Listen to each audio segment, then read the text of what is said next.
पहिल्यांदाच पिझ्झा बनवायचा प्रयत्न केला आणि मी कधी केली नाही याच्या आधी. आणि खरं म्हणजे आमच्याकडे पिझ्झा बेस मिळत नाही.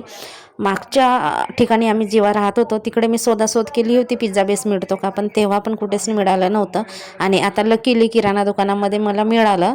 तर 30 रुपयाला 2 असे पॅक होतं, तर ते मी आणलेलं आहे आणि पहिल्यांदाच ट्राय करते.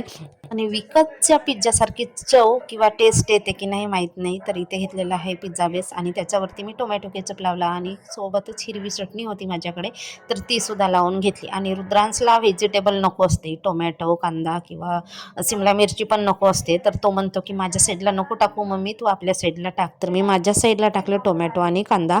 शिमला मिरची नव्हती, मग जे आहे त्याच साहित्यामध्ये, कारण रुद्रांशला आत्ताच खायचं होतं. मग आणि चीज पण घरी नव्हतं, येता येता यांनी आणलं. तर येईपर्यंत त्यांना 8:30 वाजले आणि तेव्हा मी, माझं तर जेवण झालं होतं तेव्हा मी पिझ्झा बनवला आणि खूप छान झाला होता. तर बटर दुसऱ्या तव्याला लावून घेतलं बटर आणि 7-8 मिनटं तरी मी पिझ्झाचं जे बेस आहे ते झाकून ठेवून दिलं आणि छान असा आपला पिझ्झा तयार झाला. पण रुद्रांशने थोडासा टेस्ट केला आणि बोलला की मी नाही, हे पण नव्हते, बाहेर गेले होते जेवायला, मग मीच संपवला.